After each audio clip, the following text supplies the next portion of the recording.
Afternoon सब लोग को, गुड आफ्टरनून। देखिए आपको कल समझाए थे बेसिक चीज़ों के बारे में, और इसके आगे समझाएंगे। बेसिक वगैरह चीज़ें कंप्लीट हो जाए। आप लोग को बोले थे हम ऑक्सफोर्ड स्कूल एटलस लेने के लिए, एक एटलस की बुक बोले थे लेने के लिए। आप लोग के पास वो बुक रहनी चाहिए, तभी काम करेगा। फ्रंट एंड पे जब 6-7 हजार लड़के आ जाए सर, तो बाकी लड़कों को बैक एंड पे लगा दीजिएगा, ठीक है। आगे देखते हैं बाबू, आज का क्लास स्टार्ट करते हैं। सब लोग को गुड आफ्टरनून।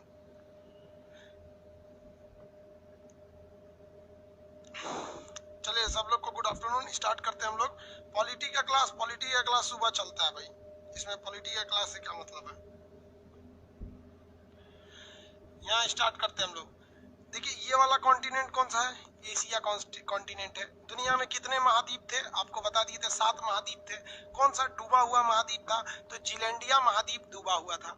देखिए नक्शा के क्लास में पहले धीरे धीरे आपको कॉन्सेप्ट पढ़ना पड़ेगा। शुरुआत के 1 हफ्ते के क्लास काफी धीमे चलेंगे, क्योंकि आपको अभी शुरू में आइडिया ही नहीं लगेगा। आप लोग के पास वो ऑक्सफोर्ड स्कूल एटलस होना चाहिए, स्कूल एटलस, स्टूडेंट नहीं स्कूल एटलस होना चाहिए था। वो एटलस अगर नहीं रहेगा तो फिर आपको प्रॉब्लम आएगी। आपको कई बार बोल चुके हैं आपके पास वो एटलस होना चाहिए। एटलस आपको दिखाई भी दिए थे, कितने लोग लिए हैं लोग उसको। वो नहीं लेंगे तो फिर दिक्कत हो जाएगा आप लोग को। ये वाली बुक अगर नहीं लेंगे तो फिर पढ़ेंगे किस चीज से। हम तो आपको यहाँ से पढ़ाएंगे, ठीक है। आपको तो ये वाली बुक लेनी ही पड़ेगी ना। ये वाला बुक नहीं लेंगे तो फिर काम कैसे चलेगा। सब लोग के पास ये बुक 1 से 2 दिन के अंदर हो जाना चाहिए, वरना 1 से 2 दिन बाद जब पूरा फुल फ्लेडेड से स्टार्ट कर देंगे तो फिर समझ में नहीं आएगा आपको।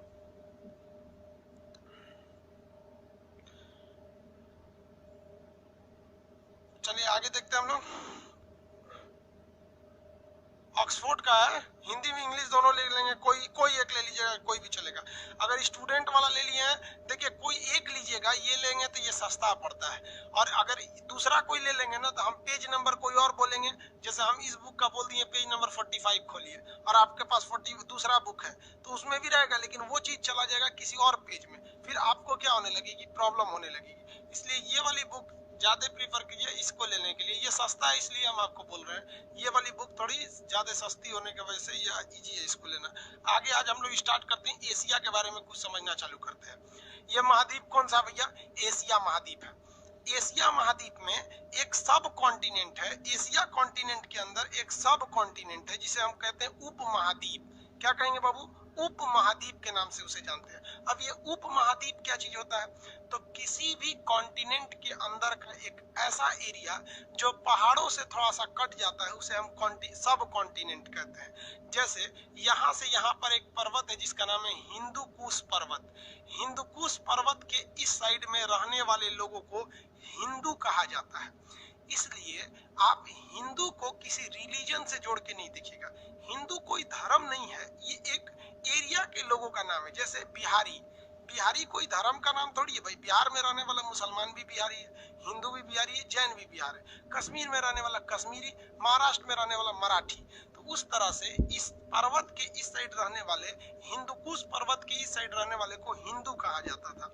लेकिन यहाँ पर 90% जो जनसंख्या थी पहले, वो सनातन धर्म को मानती थी।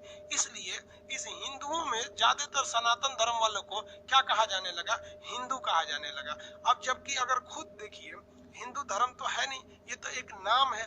इसे क्या कहा जाता है, ओरिजिनल धर्म तो सनातन धर्म है, जबकि इसे क्या कहने लगे लोग, हिंदू कहने लगे, क्योंकि यहाँ ज्यादातर सनातन धर्म को मानने वाले थे। ऐसे ही एक प्रॉब्लम मुसलमानों के साथ हो गई। मुसलमानों में क्या होता है कि अगर कोई बड़ा व्यक्ति है तो उसे हजरत कहा जाता है। हजरत आप बैठिए, समझ में गया। अब कोई नॉर्मल आदमी है तो जनाब बोले, और जनाब बैठिए, जनाब या हजरत कहते हैं। और बराबरी का रहता है ना, तो उसे मियाँ कहा जाता है। और मियाँ क्या हालचाल है, समझ में आ गया कि नहीं है। तो मियाँ का मतलब होता है दोस्त, नहीं कहते हैं अरे भाई और क्या हालचाल। तो मियाँ का मतलब क्या होता है, दोस्त। मुसलमानों में उर्दू में क्या कहा जाता है, और मियाँ सब ठीक ठाक। तो एक मुसलमान दूसरे मुसलमान को कहता था और दोस्त ठीक हो, तो वो भी बोलता हाँ दोस्त हम भी ठीक है, और मियाँ तुम कैसे हो। तो जो बाकी के लोगों को लगा कि एक मुसलमान दूसरे मुसलमान को मियाँ कह रहा है, तो मुसलमानों को लोग मियाँ मियाँ कहने लगे। अभी मुसलमान को कह दीजिएगा मियाँ तो गुस्सा जाता है। अरे भाई, उसको सनातन धर्म को तूने हिंदू बना दिया, मुसलमान को मियाँ बना दिया। चलो कोई बात नहीं, समझ आ गया। आगे देखते हैं। ये ये वाला पर्वत हो गया हिंदुकुश पर्वत। आगे बढ़े।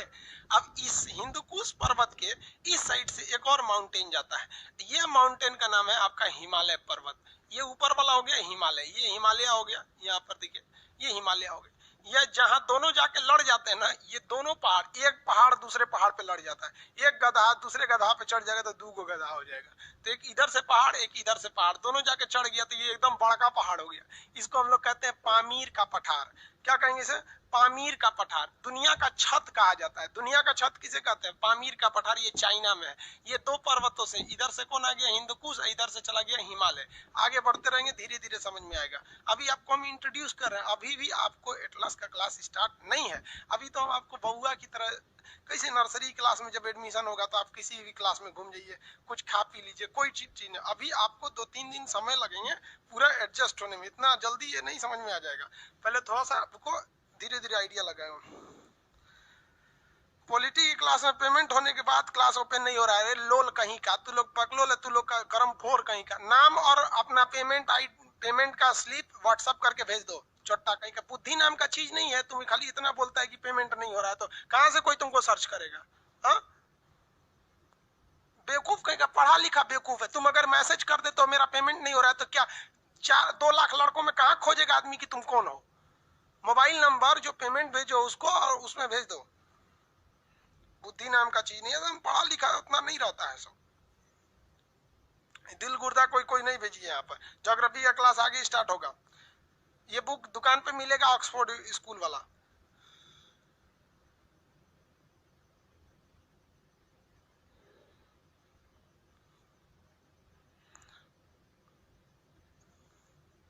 चलिए आप लोग देखिए, कोई डाउट रहे बस वही पूछा कीजिए। बाकी यहाँ पे उल्टा सीधा कमेंट मत पढ़िए, वरना हम कमेंट पढ़ना छोड़ देंगे। फिर आपको पढ़ाएंगे चले जाएंगे, जिस तरह यूट्यूब पे कैसे आते हैं पढ़ा के चल जाते हैं। इसलिए आप डिसिप्लिन में रहेंगे। ये पर्वत का नाम हो गया हिंदुकुश पर्वत, और ये पर्वत का नाम हो गया हिमालय पर्वत। अब एक म्यांमार के पास यहाँ एक पर्वत है जिसका नाम है आराकाम पर्वत। आराकाम पर्वत हो गया यहाँ पर। बताइए तो भारत को म्यांमार से कौन अलग करेगा? आराकाम पर्वत। भारत को चाइना से कौन अलग करेगा? कौन सा पर्वत अलग करेगा भैया? ये हिमालय पर्वत। और ये इधर कौन अलग करेगा? ये हो गया हमारा हिंदुकुश पर्वत। अब खुद देखिए, नीचे में कौन सा हो गया? नीचे में ये समुंदर हो गया। नीचे में क्या हो गया? समुंदर हो गया। अब अगर आप भारत में इस एरिया में आना चाहते हैं तो ये एरिया पूरी तरह सेफ है। नीचे से इसकी रक्षा समुंदर कर रहा है, ऊपर से इसकी रक्षा पर्वत कर रहा है।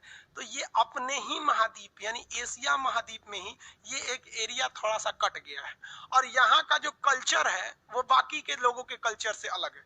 जैसे देखिए, अगर इंडिया, पाकिस्तान, इंडिया, अब ये बांग्लादेश, नेपाल, भूटान, इस सब का कल्चर देखेंगे तो हम ही लोग की तरह। इन लोग का खाना पीना भी लगभग हम ही लोग की तरह मिलेगा आपको। ऐसा नहीं है कि लकड़ी से खाएगा सब चाइना वालों की तरह, ये खाली चाउमीन बर्गर उल्टा सीधा खा के रह जाता है। उतना तो हम लोग नाश्ता कर जाते हैं। तो इन लोग का कल्चर भी एक जैसे है, इसलिए इसे हम लोग सब कॉन्टिनेंट कहते हैं। इसे हम लोग उप महाद्वीप कहते हैं। अब आप बताइए, इस उप महाद्वीप में आपको सबसे बड़ा देश कौन सा दिख रहा है? तो इसमें सबसे बड़ा देश भारत दिख रहा है। तो इसे हम भारतीय उप महाद्वीप या इंडियन सब कॉन्टिनेंट कहते हैं। इस इंडियन सब कॉन्टिनेंट में कौन कौन आएगा? तो आपको यहाँ से दिखेगा भारत आएगा, यहाँ दिखेगा पाकिस्तान। तो इंडिया, पाकिस्तान, नेपाल, भूटान, यहाँ ये है नेपाल, यहाँ है भूटान। तो यहाँ कौन कौन आएगा? देखिए बताइए, पहला इंडिया, पाकिस्तान, नेपाल, भूटान, और ये है आपका बांग्लादेश। ये बांग्लादेश। म्यांमार तो आएगा नहीं, ये पहाड़ के इस साइड चला गया। चाइना आएगा नहीं, ये पहाड़ के उस साइड चला गया। अफगानिस्तान भी पहाड़ के उस साइड चला गया। तो जो जो इस पहाड़ के अंदर आते हैं वो भारतीय उपमहाद्वीप में आते हैं। इसमें क्वेश्चन रहेगा, क्या श्रीलंका आएगा? श्रीलंका नहीं आएगा। रीजन क्या है? ये समुद्र के बाहर चला गया। मालदीव आएगा? नहीं आएगा। भारतीय उपमहाद्वीप में श्रीलंका और मालदीव नहीं आते हैं सब। तो भारतीय उपमहाद्वीप में कौन कौन आएंगे? 5 देश का नाम बताइए। भारत, पाकिस्तान, भारत, पाकिस्तान, नेपाल, भूटान, इधर बांग्लादेश। भारत, पाकिस्तान, नेपाल, भूटान, बांग्लादेश। ये लाइन से याद रहेगा नाम? कैसे याद रहना है? देखिए, इसमें पीओके का नक्शा जो है ना, थोड़ा सा उधर दिखा दिया है। ये वाला एरिया पीओके है। जब इंडिया पढ़ाएंगे तब बता देंगे पीओके उतना काट लिया था। आगे देखिए, पहला देश बोलिए तो भारत, पाकिस्तान, नेपाल, भूटान, बांग्लादेश। 5 याद रहेंगे सब ना? कौन कौन आते हैं सब? लाइन से बोलिएगा। लाइन गड़बड़ नहीं होनी चाहिए, सीक्वेंस नहीं गड़बड़ होना चाहिए। भारत, पाकिस्तान, नेपाल, भूटान, बांग्लादेश। भारत, पाकिस्तान, नेपाल, भूटान, बांग्लादेश, ये भारतीय उपमहाद्वीप में आते हैं। आपसे कहेगा इनमें से कौन सा देश भारतीय उपमहाद्वीप में नहीं आता है, तो भाई इन पांचों को छोड़ के तो कोई भी नहीं आता है, लेकिन आप ऑप्शन नंबर बी लगा दीजिएगा, श्रीलंका लिखा रहता है, ठीक है। क्वेश्चन आएगा इनमें से कौन सा भारतीय उपमहाद्वीप में नहीं आता, ऑप्शन नंबर बी, पढ़िएगा भी नहीं, श्रीलंका लिखा रहता है। समझ में आ गया, पढ़ा पढ़ा के हम बुढ़ा गए, नक्शे पढ़ा पढ़ा के। चलिए आगे समझते हैं। तो ये आपको उपमहाद्वीप हो गया। अब हम एशिया महाद्वीप में एंट्री करते हैं, हल्का फुल्का पढ़ते पढ़ते थोड़ा थोड़ा एंट्री करेंगे लोग, डेली डेली थोड़ा थोड़ा, फिर आपको ये टोटल कॉन्टिनेंट महाद्वीप याद हो जाएंगे। एशिया महाद्वीप में उप महाद्वीप तो ये हो गया। एशिया महाद्वीप में स्टार्ट हम लोग करते हैं तो साउथ से चालू करते हैं। देखिए किसी भी नक्शा को अगर आप लेंगे तो किसी भी नक्शा में नीचे का एरिया जो होता है वो साउथ होता है। ये कौन सा हो गया, साउथ हो गया, नीचे का एरिया साउथ, और ये ऊपर का एरिया नॉर्थ, ये इधर का एरिया वेस्ट, ये ईस्ट, यानी नीचे का एरिया दक्षिण होता है। क्या होता है, दक्षिण होता है। तो समझिए आगे, एशिया के नीचे यानी साउथ एशिया के, एशिया के नीचे यानी साउथ एशिया, एशिया के नीचे क्या हो जाएगा, साउथ एशिया।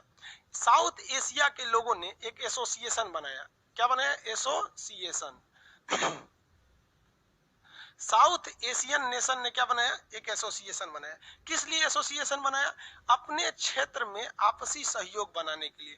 तो किस लिए, रीजनल कोऑपरेशन के लिए, कोऑपरेशन के लिए, रीजनल कोऑपरेशन के लिए। तो साउथ एशियन एसोसिएशन मतलब दक्षिण एशिया के लोगों ने, नाम से समझिए, साउथ एशियन एसोसिएशन मतलब ये एशिया का जो साउथ का एरिया है, तो साउथ एशियन एसोसिएशन यानी एशिया के नीचे का एरिया, साउथ एशियन एसोसिएशन जो है, इस एशिया के नीचे के लोगों ने एक एसोसिएशन बनाया। किस लिए, रीजनल कोऑपरेशन के लिए, कि हम आपसी सहयोग करेंगे, आपस में मिलजुल कर रहेंगे। तो इसी को कहा गया, south Asian association for regional cooperation को सार्क कहा गया। क्या कहा गया, सार्क। तो सार्क एक देश है, ये देशों का समूह है, सार्क देश। इसको हिंदी में कहते हैं दक्षिण एशियाई क्षेत्रीय सहयोग संगठन, जिसे दक्षेस कहते हैं। क्या कहते हैं, दक्षेस। तो ये सार्क देश है। क्वेश्चन आपसे पूछेगा सार्क में कितने कंट्री आते हैं, क्या कहेगा, सार्क में कितने कंट्री आते हैं। तो सार्क में तो सबसे पहले बताइए, ये एशिया है, तो एशिया का ये दक्षिण वाला एरिया हो जाएगा, ये पश्चिम वाला एरिया हो जाएगा, ये उत्तर वाला हो जाएगा, ये पूरब वाला हो जाएगा, ये पूरब हो गया, ये साउथ यानी दक्षिण हो गया, ये वेस्ट यानी पश्चिम हो गया, ये उत्तर हो गया, नॉर्थ हो गया। अब आपके मन में तो एक सवाल है कि भाई अगर ये बोल रहा है कि साउथ एशिया, तो ये वाला पार्ट तो आएगा नहीं, ये तो वेस्ट एशिया में आ जाएगा। कहेगा ईस्ट एशिया, तो ये तो ईस्ट एशिया में आ जाएगा। नॉर्थ एशिया, तो ये तो उसमें चला जाएगा, है कि नहीं। साउथ एशिया में यही सब आएंगे, सब साउथ एशिया। तो जो साउथ एशियन एसोसिएशन है उसमें कौन आएगा, यही सब आने वाले हैं सब। अब इस साउथ एशियन में 8 देश आते हैं। जिनको 8 देश याद नहीं है ना, उन्हें ये बहुत अच्छे से याद हो जाए। जो अपने को होशियार समझेगा वो जिंदगी भर होशियारे रह जाएगा। बकलोलई का काम मत कीजिएगा, चुपचाप शांति से पढ़ते रहिएगा। आप कमेंट में, चैट में वही लिखिए जो आपको प्रॉब्लम है। गुड मॉर्निंग गुड आफ्टरनून नहीं लिखिए बाबू, हम गुड आफ्टरनून गुड मॉर्निंग करेंगे उसमें दिखेगा भी नहीं कितने लोग करके चलेगा, है कि नहीं। बात समझिए, पढ़े लिखे आप लोग, इसलिए जो प्रॉब्लम आएगा वही लिखा करेंगे लोग। अब इसमें 8 देश में से कौन कौन है, आसियान फिर लिखते हैं बाबू, आसियान अलग होगा। ऑक्सफोर्ड एटलस का संस्करण नहीं मिल रहा है। आज हम एक बार मार्केट में देख लेते हैं मिल रहा है कि नहीं, नहीं मिल रहा है। सुधीर पटेल जी, पंडित पटेल नहीं पंडित जी हैं। वीडियो क्वालिटी लो है, आप देहात में रह रहे होंगे इसलिए आपका लो है। 8 देश आते हैं, देखिए ध्यान से सार्क में। पहले सार्क देखिए फिर 8 देश आते हैं। सब लोग अब कंसंट्रेट होइए यहाँ पर। पहला देश आता है मालदीव। ये एशिया का सबसे छोटा देश है, 3 टुकड़ों में है। इतना ना टुकड़ों में बटा हुआ है कि इसका कोई हिसाब ही नहीं है। सार्क देश एकदम टुकड़ों में है। मालदीव, मालदीव को अगर आप देखेंगे तो ये समुद्र में बहा हुआ दिखेगा। इसकी जो तटरेखा है समुद्र में मालदीव की, वो इतना नीचे है समुद्र में मालदीव की, आप देखेंगे समुद्र में ये लगता है जैसे डूब जाएगा मालदीव। अगर हम यहाँ मालदीव दिखाएं आपको समुद्र में, तो ये मालदीव लगेगा आपको पूरे तरह से डूबा हुआ। मालदीव, मालदीव एक मुस्लिम कंट्री है, देखिए पूरी लगेगा कि पूरी तरह से डूबा हुआ है। यहाँ सब लोग घूमने जाते हैं। ये देखिए मालदीव, ऐसे ही टुकड़ों टुकड़ों में मालदीव आपको मिलेंगे सब। यहाँ दिख रही है मालदीव, कुछ यहाँ पर है, कुछ वहां है, कुछ वहां है, तो सब लोग वहां छुट्टी मनाने जाते हैं मालदीव में। तो मालदीव बेसिकली जो है ना टूरिस्ट का एक हब एरिया है, यहाँ सब घूमने जाते हैं सर। इस तरह से घर और मालदीव में मिलेगा आपको यहाँ पर इस टाइप का। और ये मालदीव वाले जितने लोग होते हैं ये छुट्टियां मनाने के लिए मालदीव में अक्सर जाया करते हैं लोग। हमारे यहाँ आप लोगों में भी जाइएगा लोग भाई छुट्टी उट्टी मनाने, शादी ब्याह हो जाएगा ना तो मैडम को लेके कहाँ जाइएगा आप लोग, मालदीव में। इस तरह से आपको एक और घर दे देगा सर घूमने फिरने के लिए। देखिए कितना बेहतरीन टाइप का लग रहा है मालदीव। पानी अगर बढ़ेगा समुद्र में ना सबसे पहले मालदीव डूब जाएगा। देखिए तो भैया कितनी ऊंचाई है इसकी, कत्ता थोड़ा सा पानी मिलेगा उधर चला जाएगा। अभी पानी में घर बनाया है देखिए इस तरह से। तो एशिया का सबसे छोटा देश है मालदीव। अगर समुद्र का स्तर उठेगा तो एशिया में डूबने वाला पहला देश मालदीव होगा। 1 से 1.5 मीटर ऊंचा है, ये डूब जाएगा। लेकिन इसकी इकोनॉमी इतनी बेहतरीन ढंग से है कि यहाँ पर बहुत से लोग टूरिस्ट आते हैं और सबसे ज्यादा फायदा जो होता है उन्हें टूरिस्ट से होता है। कुछ कर जो घूमने जाते हैं ना दिल खोल के पैसा उड़ाते हैं, 10 दिन लाएंगे जो लाखों रुपया फूंक के चलाएंगे सर। और जो परमानेंट वहीं का रहने वाला है उसको पता है कौन सा सामान महंगा मिलेगा कौन सस्ता मिलेगा। अब देखिए ना कितना बेहतरीन है, झोपड़ी टाइप का बना दिया, अंदर एसी है, यहाँ बाहर कुर्सी लगा दिया बैठने के लिए। यहाँ एक तो आपको छोट मोट ऐसे मछली उछली मारते रहिए, यहाँ ज्यादा गड्ढा होगा नहीं, यहाँ पर खूब बेहतरीन बना दिया मालदीव को। तो एशिया में सार्क में सबसे नीचे कौन आ गया, मालदीव आ गया। समझ में आ गया कि नहीं आ गया। तो ये कौन हो गया, मालदीव। मालदीव की राजधानी माले। जो जो देश बताएंगे आपको उसकी राजधानी याद रहना चाहिए। यहाँ पर ये मुस्लिम कंट्री है, यहाँ ज्यादातर लोग मुस्लिम रहते हैं। आगे बढ़े, पहला मालदीव हो गया। दूसरा देखेंगे तो दूसरा में आ जाएगा श्रीलंका। दूसरी कंट्री में श्रीलंका आ जाएगा। खांसी हो गया, कोरोना तो ना हो गया। ये हो गया श्रीलंका। श्रीलंका यहाँ पर अशोक ने अपने बेटा तथा बेटा महेंद्र और बेटी संगमित्रा को कहाँ भेजा था, तो वो भेजा था श्रीलंका में। श्रीलंका में बौद्ध धर्म के लोगों को अधिकता है। यहाँ रावण भी था, आपको पता है कि रावण कहाँ का था, श्रीलंका का रहने वाला। श्रीलंका की पहले राजधानी कोलंबो थे, अभी श्री जयवर्धनपुरम हो गई है। तो सार्क में पहला देश नीचे से बोलिए तो मालदीव, दूसरा हो गया श्रीलंका। समझ में आ गया। सीता जी 83 दिन की 84 दिन तक लंका में रही थी और वापस शुद्ध आई थी पवित्र रूप से। ये मर्यादा पुरुषोत्तम की राम की बहादुरी से ज्यादा रावण की इंसानियत थी। वो एक सतयुग था जो इंसानियत था। हालांकि रावण को तो श्राप था कि सीता जी के पास जाएगा तो जल के भस्म हो जाएगा। वो तो बेचारा अपने पिंड छोड़ाने के लिए सीता जी का अपहरण किया कि राम जी के हाथ में मरेंगे तो हमरा राक्षस योनि से फुर्सत मिलेगा। तो विधि का विधान था। तो ये श्रीलंका। अभी आप कहेंगे कि सर श्रीलंका के बारे में ज्यादा कुछ बताए नहीं, तो बाबू पहले आप ये देख लीजिए श्रीलंका है क्या, फिर हम श्रीलंका के अंदर जाके एक एक एरिया बताएंगे जो एग्जाम में पूछता है। पॉइंट पेड्रो क्या है, एलिफेंटा क्या है, यहाँ पर आपकी महावली गंगा क्या है, हम्बन टोटा क्या चीज है, ये सारी चीजों आपको बताएंगे। लेकिन एक दिमाग में पहले रफली आइडिया रहना चाहिए। अब जैसे हम आपको बता दें जर्मनी क्या, पता नहीं इसमें जर्मनी है क्या। अभी आप देखे होंगे ना आर्मेनिया के जहाज को मार के गिरा दिया, ने गिरा दिया यहाँ पर। तो पहले आपको वहां पता तो रहना चाहिए। आपको यूट्यूब पे अभी वीडियो डालेंगे शाम को रात में कि आर्मेनिया के जहाज को मार के गिरा दिया, तो नक्शा में पता रहेगा, तब ना पता चलेगा कि भारत से कितना दूर है आर्मेनिया, किसको ज्यादा खतरा है इससे। तो ये श्रीलंका दूसरा हो गया। उसके बाद इंडिया को आपको हम लगभग 1 महीना पढ़ाएंगे इंडिया के बारे में। तो इसलिए इंडिया के बारे में अभी ज्यादा डिटेल से नहीं, अभी पूरे वर्ल्ड को देखते हैं। पहला देश बोलिए, मालदीव, श्रीलंका, भारत। पहला मालदीव, श्रीलंका, भारत। भारत के बाद पाकिस्तान, ये भी साउथ एशिया में आता है। ये भी किसमें आता है, साउथ एशिया में। पाकिस्तान के बारे में भी डिटेल से बताएंगे। अभी पहले देश का नाम याद रखिए। कितने देश हो गए सब, 4। पहला मालदीव, श्रीलंका, भारत, पाकिस्तान। इसके बाद आता है अफगानिस्तान। अफगानिस्तान भले किसमें नहीं आता है, मतलब सब कॉन्टिनेंट में नहीं आता है, लेकिन ये एशिया के दक्षिणी भाग में ही स्थित है। ये इसको एशिया का दक्षिण एशिया कहते हैं। देखिए ना नीचे स्थित है। इसमें पहला बोलिए मालदीव, श्रीलंका, भारत, पाकिस्तान, अफगानिस्तान। मालदीव, श्रीलंका, भारत, पाकिस्तान, अफगानिस्तान। ये चारों याद रहेंगे, फटाफट बोलिए 5 ठो। मालदीव, श्रीलंका, भारत, पाकिस्तान, अफगानिस्तान। यहाँ हो गया अफगानिस्तान। इधर देखेंगे नेपाल, भूटान, नेपाल, भूटान, बांग्लादेश, नेपाल, भूटान, बांग्लादेश, नेपाल, भूटान, बांग्लादेश। चलिए याद हो गया आपको कितने देश हैं, 8।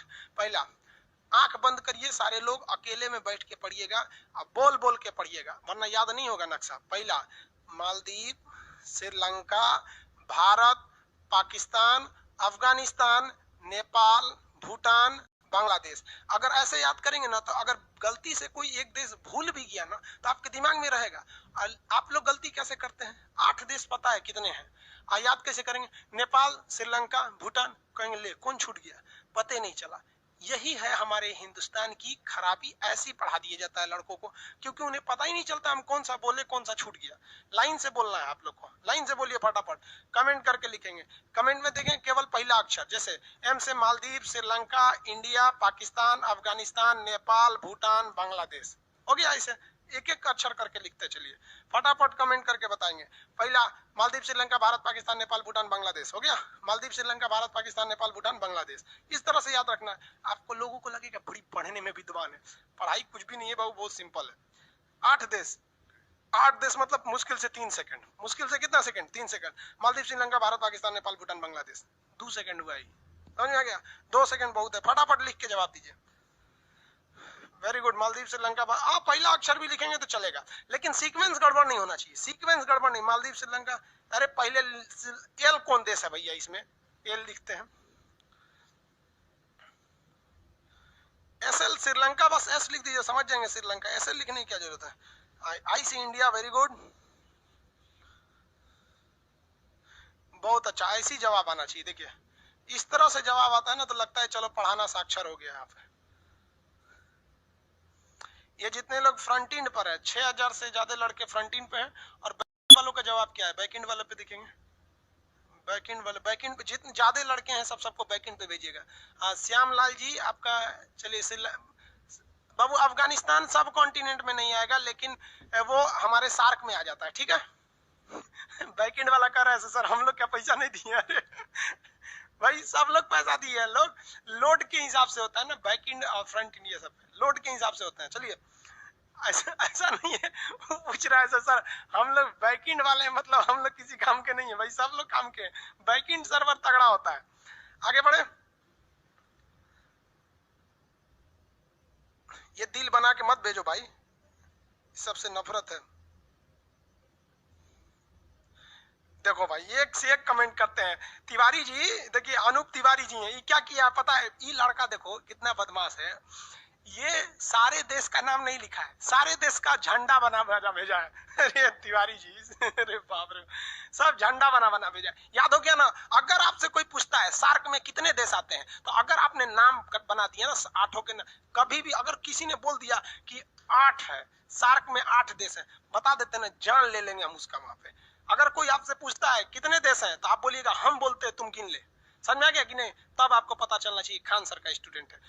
एकदम पहचान है, अलग पहचान है कि खान सर के पास पढ़ा है, कहीं और पढ़ा है। पूछिएगा सार्क में कितने देश, अगर कह दिया 8, समझ जाइएगा हमारे पास नहीं पढ़ा है। और अगर बैकएंड वाले भी ध्यान देंगे लोग, सब लोग, अगर मान लीजिए पूछ रहा है कि सार्क में कितने देश है, अगर कह दिया हम बोलते हैं कि मालदीव, श्रीलंका, भारत, पाकिस्तान, नेपाल, भूटान, बांग्लादेश, समझ जाए अरे बाप रे बाप, हमसे सीनियर है, खान सर के पास पहले पढ़ लिया। समझ आ गया? कितने देश? 8। कितने देश? 8। 2 सेकंड में बोलिए। अगर आप क्लास में बैठे हैं, कहीं भी बैठिए, रूम में जगह नहीं है, बाथरूम में मोबाइल लेके चल जाइए, उसी में बैठा रहिए। लड़का सब लड़की से बतियाता है ना, तो बाथरूम में चल जाता है, टोटिया खोल देता है, उसमें भर भर आवाज करते रहता है, अंदर बतियाता है, हाँ हाँ कैसी हो, लोल कहीं का, वैसे घुस जो कहीं। बोलो फटाफट, अपने जहाँ पे है वहां बोलिए, मम्मी को सुनाइए, पापा को सुनाइए, बोलिए, ताकि लोगों को लगे कि हाँ लड़का पढ़ रहा है। ऑनलाइन को आप ऑफलाइन बना दीजिए, समझ में आ गया कि नहीं? ऑनलाइन को क्या बना दीजिए? ऑफलाइन। जहाँ है वहाँ क्लासरूम की तरह रहना चाहिए। क्या चीज है? मालदीव, श्रीलंका, भारत, पाकिस्तान, नेपाल, भूटान, बांग्लादेश। मालदीव, श्रीलंका, भारत, पाकिस्तान, नेपाल, भूटान, बांग्लादेश। याद हो गया? मालदीव, श्रीलंका, भारत, पाकिस्तान, बांग्लादेश। मालदीव, श्रीलंका, भारत, पाकिस्तान, अफगानिस्तान, नेपाल, भूटान, बांग्लादेश। 8।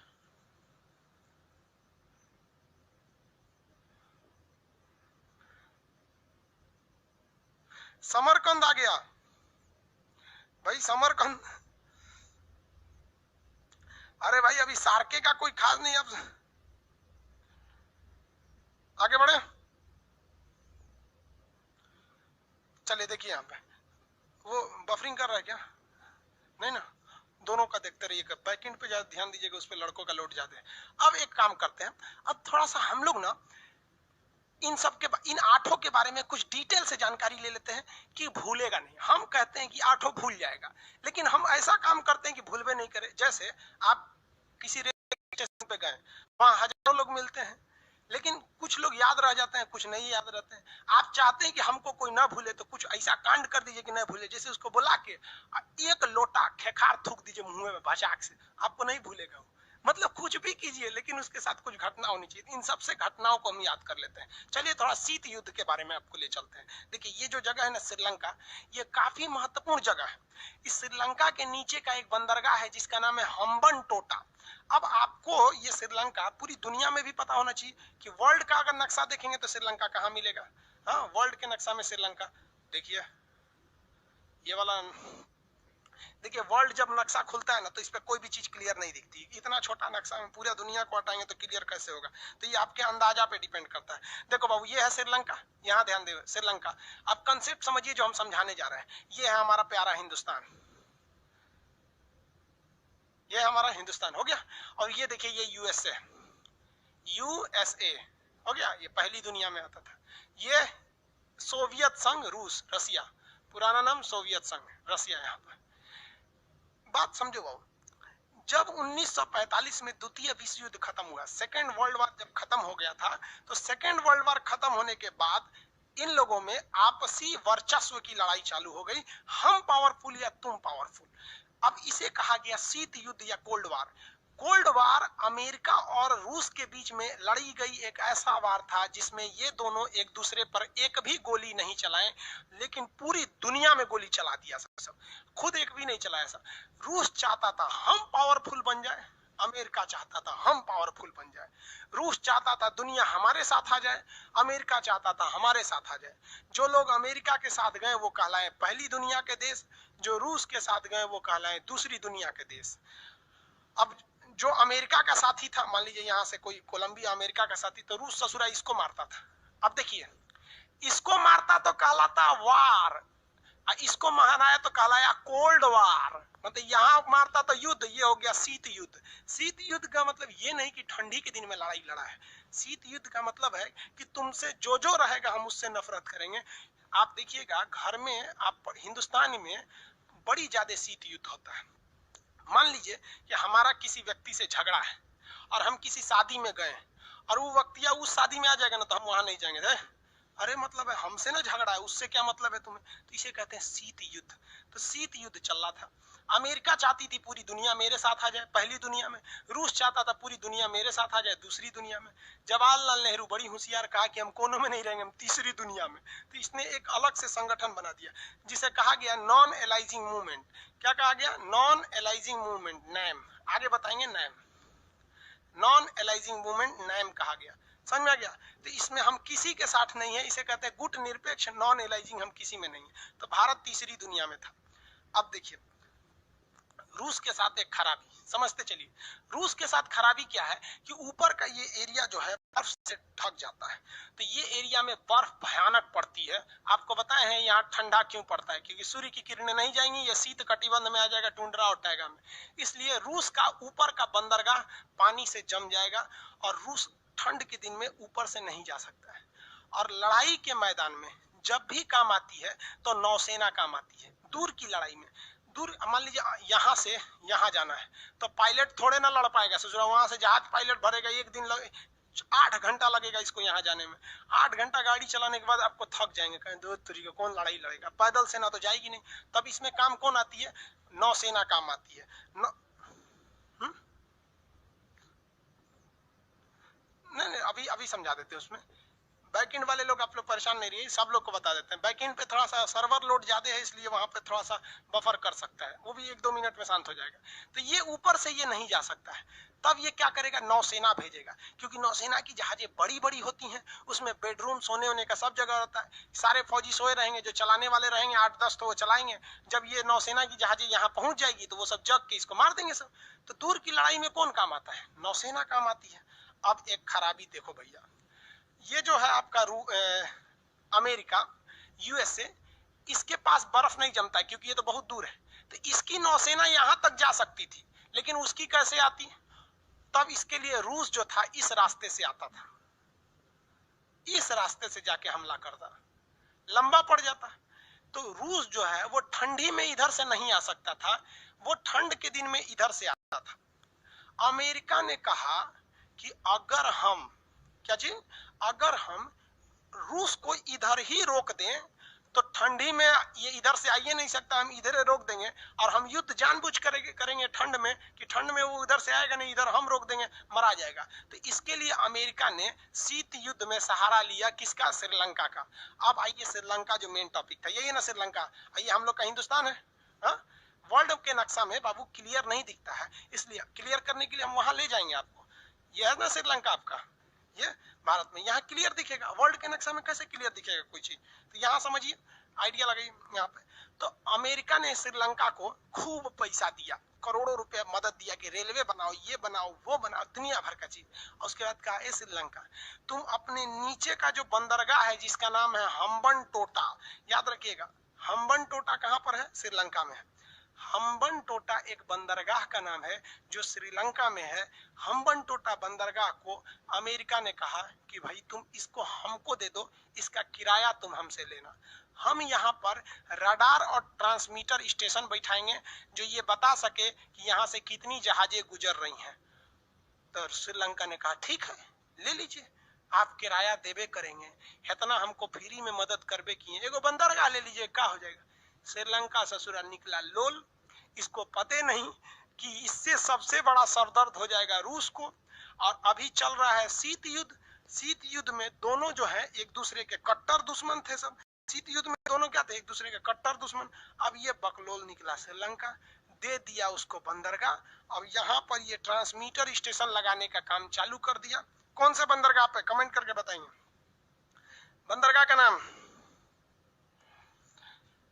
बंदरगाह का नाम हम्बनटोटा। बंदरगाह का नाम फटाफट बताएंगे। बंदरगाह का नाम हम्बनटोटा।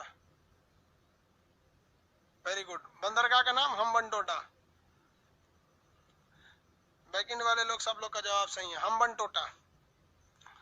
बंदरगाह का नाम हो गया हम्बनटोटा। किसी को कोई दिक्कत नहीं? अब यहाँ समझिए, रूस जो था, रूस अगर चुपचाप हाथ से हाथ पे रख के बैठता तो रूस तो मारा जाता। ठंडी के दिन में उधर से जाएगा नहीं, इधर से जाएगा तो सब पता चल जाएगा कितनी जहाजें गई हैं। अमेरिका यहीं पे इंतजार करेगा, धो देगा यहीं पे, ला मार हो जाएगा, दूसरे के खेत में ही सुरक्षित हो जाएगा। तो रूस कहा कि अरे भाई साहब, श्रीलंका छोड़ दे, उसको मत दे। तो श्रीलंका का रखा ही नहीं देंगे, पैसा दिया है, भाड़ा देगा, देंगे हम। अब पगला गया रूस। तो रूस बोला भारत को, रूस किसको बोला? भारत को। हिंदुस्तान को कहा कि हिंदुस्तान, तुम हमारी जिंदगी आज बचा लो, जिंदगी भर हम तुम्हारा एहसान नहीं भूलेंगे। तो उस समय इंदिरा गांधी थी, कहीं क्या करना है बताइए, हम आपका एहसान कैसे भूलें, बोलिए क्या करना है। तो इंदिरा गांधी से कहा कि कुछ भी करिए आप, हमको मतलब नहीं है, आपको जितना पैसा चाहिए हम देंगे, आप बस यहाँ से अमेरिका को भगा दीजिए। किसको भगा दीजिए? अमेरिका को भगा दीजिए। अब अमेरिका को भगाना कैसे श्रीलंका से? तो श्रीलंका से भगाने के लिए भारत ने चाल चला। भारत ने क्या किया कि तमिलनाडु, ये श्रीलंका का, ये भारत का निचला राज्य तमिलनाडु, तमिलनाडु के बहुत से लोग श्रीलंका में काम करते हैं, बसे हुए हैं श्रीलंका में। तो भारत ने कहा एक काम करते हैं, श्रीलंका से कैसे अमेरिका को भगाएंगे। तो उन्होंने क्या किया, तमिलनाडु के लोगों का एक संगठन है जिसका नाम था, उन्होंने तैयार कर दिया लिट्टे, LTTE, LTTE, liberation tigers of Tamil इलम। इसका नाम क्या है? लिबरेशन टाइगर्स ऑफ तमिल इलम, लिबरेशन टाइगर्स ऑफ तमिल इलम। ये एक विद्रोही संगठन है। ये घुस गया श्रीलंका में और कहा कि श्रीलंका को दो भाग में बांटो, ऊपर का श्रीलंका मेरा और नीचे का श्रीलंका मेरा। ये भाई श्रीलंका का हम तो अपने छोट हैं, हमरा और बांटेगा तो हम खत्म हो जाएंगे। तो LTT वालों ने कहा कि अरे तब हमसे लड़ाई लड़ो। इन लोग को हथियार भारत से मिल ही जा रहा था, क्योंकि रूस का कहना था कि भाई कुछ भी करके यहाँ से अमेरिका को भगाओ हम्बनटोटा से। अब LTT वालों ने जितना काट मार हो गया श्रीलंका में, इतना बवाल हुआ LTT वालों से, इतना मार काट हुआ कि श्रीलंका समझ गया, श्रीलंका भारत से कह रहा है कि भारत काहे लिए ऐसा कर रहे हैं। तो भारत ने कहा कि तू सोच रखूं यहाँ से, हाँ हम्बनटोटा देला बिना का जरूरत हुआ, अमेरिका को भगाओ वहां से। तो श्रीलंका अमेरिका से कहता है कि भैया तू यहाँ से अपना ट्रांसमीटर स्टेशन अपना लेके चल जाओ यहाँ पे, और नहीं तो हमारा ये LTT वाला मार डालेगा। हम सब समझ रहे हैं इसके पीछे कौन है। तो यहाँ से अमेरिका को जाना पड़ा, और यहाँ से जब अमेरिका चला गया तो जो रूस था वो बहुत खुश हुआ भारत पे और कहा कि जीवन में कभी भी जरूरत पड़ेगा तो हम तुम्हारे साथ खड़े रहेंगे। तो आप बताइए रूस भारत के साथ रहता है कि नहीं रहता है? रहता है।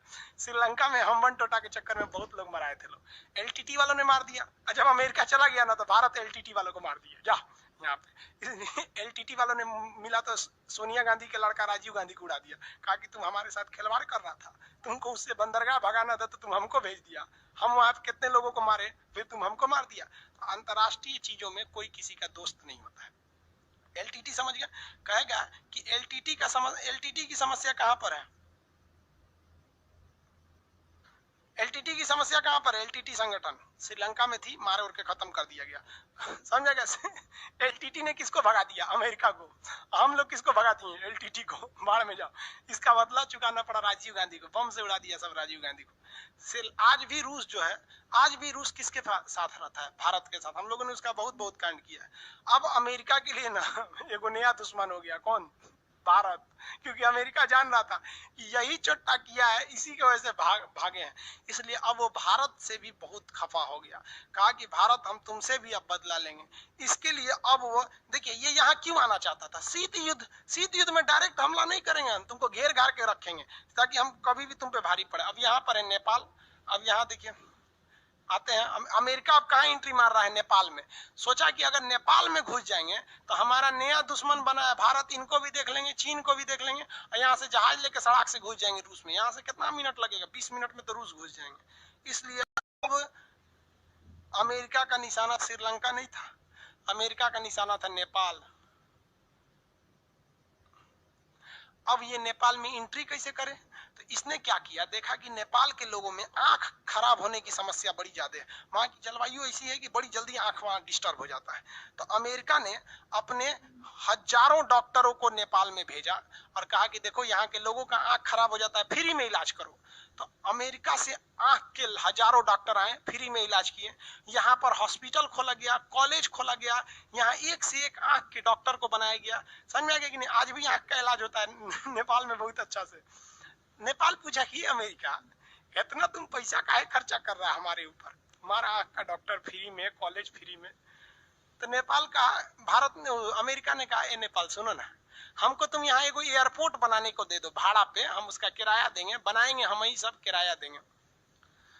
नेपाल का ठीक है ले लीजिए, कोई दिक्कत नहीं, आप हमारे लिए इतना कर रहे हैं। बकलोल भाई इसको समझ में नहीं आ रहा है श्रीलंका का भी क्या हाल हुआ है कितना लोग कटाए हैं वहां श्रीलंका में, 6 लाख लोग मारा गए थे वहां। श्रीलंका के क्या अभी ये एयरपोर्ट देने जा रहा है। जब यहाँ उस समय नेपाल में प्रधानमंत्री नहीं होते थे, राजा होते थे वहां पर, तो ये कहा ठीक है ले लीजिए हमसे एयरपोर्ट। जैसे वहां का राजा कहा कि ठीक है एयरपोर्ट ले लीजिए, नहीं खबर लीक हो गया, चाइना का नेपालवा कहीं चोटा कहीं का, तुम हमरे सीधाने ले आके तुम चाइना को देगा, अमेरिका को देगा। अब नेपाल कहा कि हम तो राना छोड़ेंगे, तो भारत ने कहा कि भाई चाइना उससे निपटा देगा।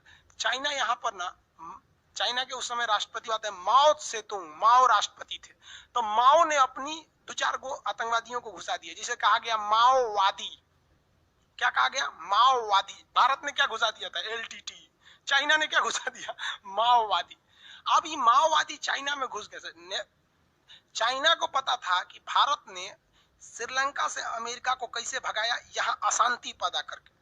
तो ये भी कहा कि हम भी नेपाल में अशांति पैदा कर देंगे, नेपाल अपने कहेगा अमेरिका चल जाइए वरना हमारी शांति भंग हो जाएगी। माओवादियों को घुसा दिया और माओवादियों को चाइना ने हथियार दिया, मार धड़ाधड़ माओवादी नेपाल में मारने लगे। कहते यहाँ राजा नहीं रहेगा, यहाँ हमारा शासन रहेगा। राजा कहा कि देख तरीके एयरपोर्ट के चक्कर में हमारा कुर्सी चल जाएगा। तो अमेरिका से कहा कि भैया अपना एयरपोर्ट यहाँ से लेके चल जाइए। तो अमेरिका कहे कुछ नहीं होगा, हम है ना, कहा कि चुपचाप चल जाइए यहाँ से, मतलब हम आप रहेंगे हम नहीं रहेंगे। तो अमेरिका यहाँ से भी चला गया। अमेरिका का दुश्मनी उस समय भारत से भी हो गया, चाइना से भी हो गया, रूस से तो पहले ही दुश्मनी था। अभी बताइए इसमें बेचारे नेपाल के लोग मारा गए माओवादी के चक्कर में। ये इसका मेन कारण क्या था? Cold war. देखिए अमेरिका ने रूस पे एक भी गोली नहीं चलाया, ना रूस ने अमेरिका पे चलाया, लेकिन देखिए श्रीलंका में 6 लाख लोग मारा गया, नेपाल में भी कई लाख लोग मराए थे। इसी माओवादी के चक्कर में हजारों लोग मारे गए थे वहां पे, यहाँ से चला गया। लेकिन भारत देखिए, भारत ने एलटीटी को खुद खत्म किया था, और चाइना इतना बड़ा खच्चर है, माओवादी भेज के खत्म नहीं किया। नेपाल क्या किया? माओवादियों को इंडिया में घुसा दिया, ये नक्सलवादी बन गए यहाँ आके। ये शीत युद्ध का नतीजा हम लोग झेल रहे हैं। समझ में आ गया कि नहीं आ गया? आगे बढ़े। अमेरिका कहा अब कहाँ जाए, तो अमेरिका पाकिस्तान में घुस गया, पाकिस्तान उसको सेना का अड्डा दे दिया वहां पर। अब पाकिस्तान सेना का अड्डा दे दिया, पाकिस्तान को कौन समझाएगा यहाँ, पाकिस्तान सेना का क्या कर दिया, उसको अड्डा दे दिया। अब याद रहेगा आप लोग को श्रीलंका, हम्बन टोटा बंदरगाह कहाँ है, श्रीलंका में। सार्क में कितने देश, 8, सार्क में कुल देशों की संख्या कितनी है, 8 देश आते हैं सार्क में, याद रहेगा ना। सार्क में कितने देश आते हैं, 8, 8 के नाम, मालदीव, श्रीलंका, भारत, पाकिस्तान, नेपाल, भूटान, भारत, पाकिस्तान, अफगानिस्तान, नेपाल, भूटान, बांग्लादेश। समझ में आ गया कि नहीं आ गया, किसी को दिक्कत, 8 देश। हम्बन टोटा बंदरगाह श्रीलंका में। अभी रफली हम आपको बता रहे हैं, अभी श्रीलंका भी नहीं बताएं क्योंकि आप लोग के पास नक्शा ही नहीं है श्रीलंका का। आगे बढ़े, LTT,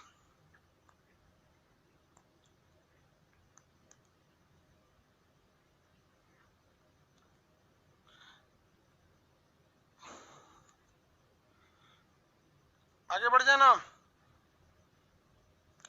रसिया उधर से हमला, भाई अलास्का की ओर से हमला नहीं कर सकता, युद्ध के समय में चारों ओर से हमला करना चाहिए ना, कोई एक डायरेक्शन में थोड़ी ना, इसलिए सब चाहता है कि हम चारों ओर से हमला करें। इसलिए हम्बन टोटा का एरिया को ये सॉरी अमेरिका ने क्या किया था, प्रीफर किया था। ये जगह बोलिए कौन सा हो गया, मालदीव, श्रीलंका, भारत, पाकिस्तान, अफगानिस्तान, नेपाल, भूटान, बांग्लादेश। श्रीलंका के बारे में और अच्छा से पढ़ाई करते हैं लोग, चलिए श्रीलंका के बारे में देखते हैं।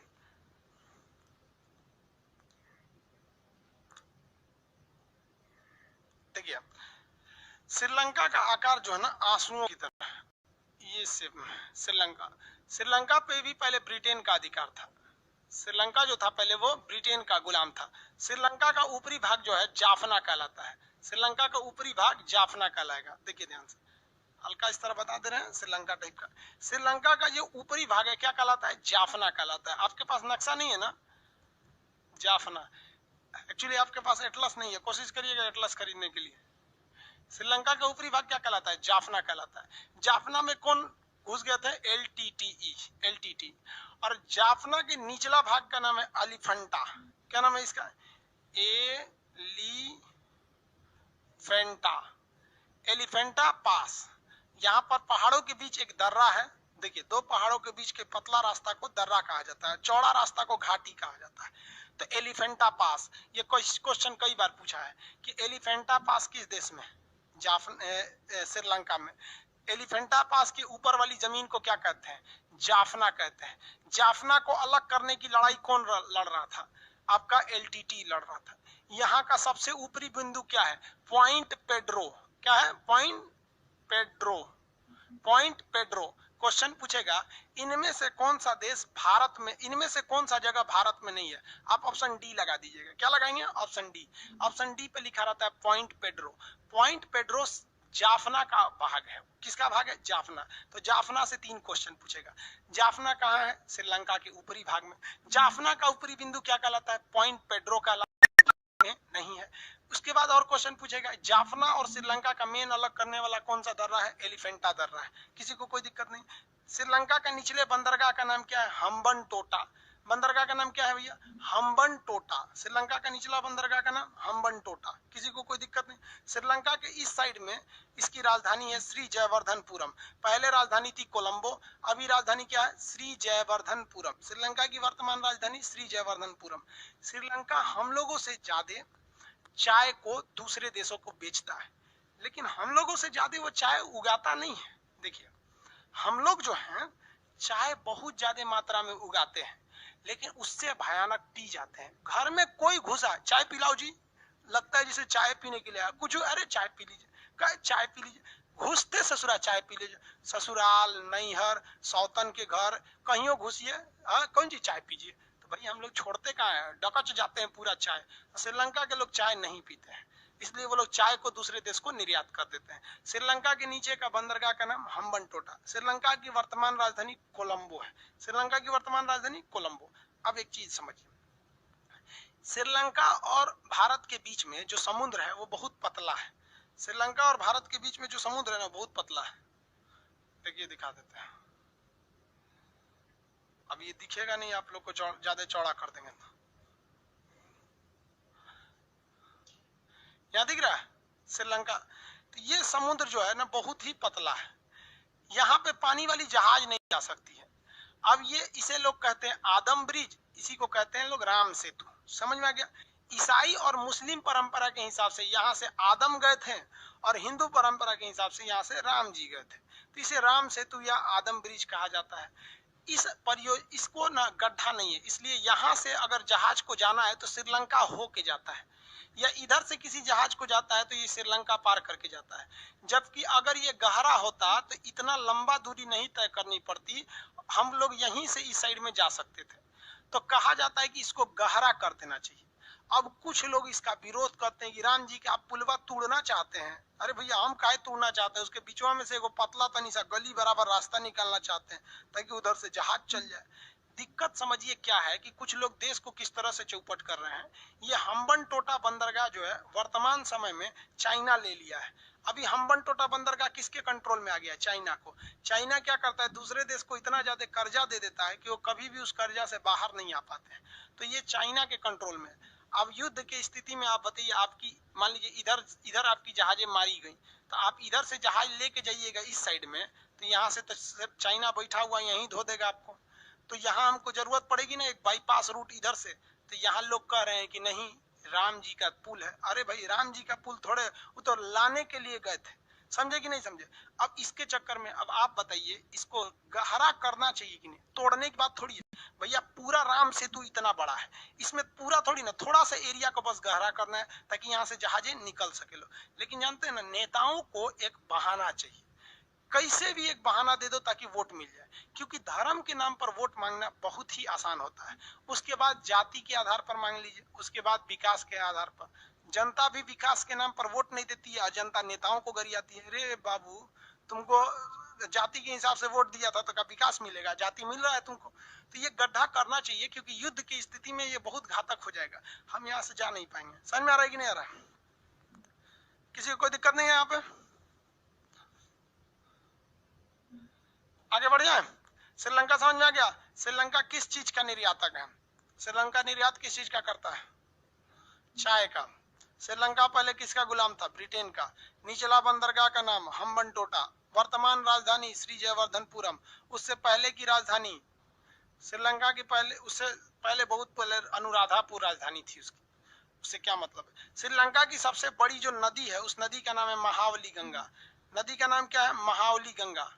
महावली गंगा, महावली गंगा। श्रीलंका की सबसे लंबी नदी महावली गंगा। श्रीलंका की सबसे बड़ी नदी है महावली गंगा। ठीक है, आप लोग का कल इसका पीडीएफ लोड कर दिया जाएगा, और कल आप लोग एटलस जरूर लेके रखेंगे लोग। एटलस में क्या है कि आप किसी और भी कंपनी का अगर एटलस लेंगे तो केवल पेज नंबर का डिफरेंस रहता है, तो ढूंढने में थोड़ा आपको टाइम लग जाएगा। जैसे अभी मान लीजिए ऑक्सफोर्ड वाले में पेज नंबर 47 पे है श्रीलंका, और आपको ले लेंगे तो वहां श्रीलंका कहाँ रहेगा, फिर आपको ढूंढने में प्रॉब्लम होगा। बस इसीलिए कर रहे हैं, और कोई प्रॉब्लम नहीं है। सबसे लंबी नदी महावली गंगा। कौन सा दर्रा है? एलिफेंटा दर्रा। सबसे ऊंची बिंदु यहाँ पे पॉइंट पेड्रो। ऊपर का राज जाफना। कौन से संगठन? एलटीटी। समझ आ गया आप लोग को? श्रीलंका के बारे में कोई दिक्कत नहीं है।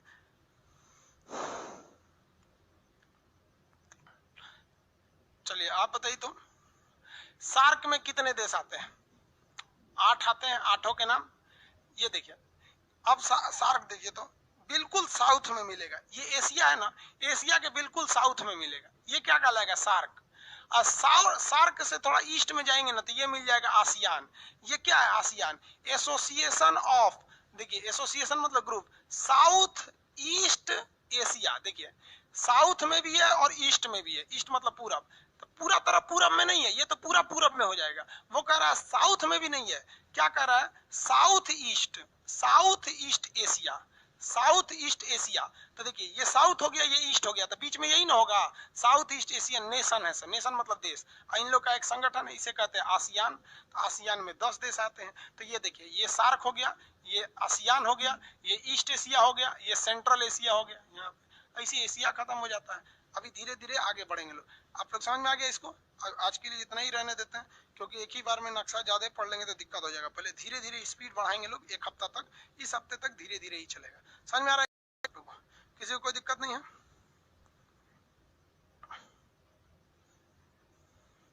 बुक के राइटर का नाम नक्शा है, इसमें राइटर कहाँ से आएगा? सर्वे ऑफ इंडिया बनाती है, ऑक्सफोर्ड का है। बाबू पेज नंबर दोनों का बता। ज्ञानेंद्र कुमार बोल रहे हैं कि सर दोनों का पेज नंबर बता दीजिएगा। भाई कोई तीसरा किताब खरीद के ले जाएगा तो हम आपको पढ़ाई का चीज याद रखेंगे, पेज नंबर ही याद करते रहेंगे। हम किताब लेके यहाँ नहीं बैठते हैं। आगे देखते हैं हम लोग।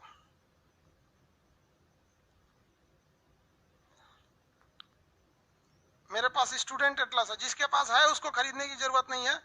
आप जब खरीदिएगा तो कोशिश कीजिएगा स्कूल एटलस खरीदने के लिए, ठीक है। एलटीटी वगैरह सब समझ में। पाकिस्तान का झंडा कौन लहरा रहा है इसमें? भेज देंगे पाकिस्तान, शांत हो जाओगे बाबू। पाकिस्तान का झंडा देख लेंगे, ब्लॉक कर देंगे तुमको इसमें। आगे चलते हैं, चलिए आज के लिए इतना ही रहने देते हैं। अब नेक्स्ट क्लास में करेंगे, धीरे धीरे समझना। आप लोग को ना पहले एक ही बार में 25 गो देश याद कराएंगे तो नहीं हो जाएगा, आपको पूरी दुनिया याद हो जाएगी। अब आपको काम क्या है कि अपने पड़ोस वड़ोस में जो भी मिले उसको क्या करना है, पढ़ा देना है। कहना है कि इधर इधर तो हम सार्क देश बताते हैं। आपके पास नक्शा रहना चाहिए, उससे आप एटलस में उसको सार्क देश याद करा दीजिए। कितने देश हैं? 8। कौन कौन? कैसे बोलिए? कह के सुन सार्क में जानते कितना देश? कितना? मालदीव, श्रीलंका, भारत, पाकिस्तान, अफगानिस्तान, नेपाल, भूटान, बांग्लादेश। जो हो गया यहाँ पे। इतना भयानक पढ़िए ना कि आपका पड़ोसी डर जाए, वो डर के मारे पढ़ाई छोड़ दे। उसको लगना चाहिए ना कि भाई छोड़ देगा पढ़ाई तो आपके लिए कॉन्फिडेंस हो जाएगा, कंपटीशन आराम हो जाएगा। समझ आ रहा है ना? अब नेक्स्ट क्लास में कल मिलेंगे। ओके, आज के लिए इतना ही। जय हिंद।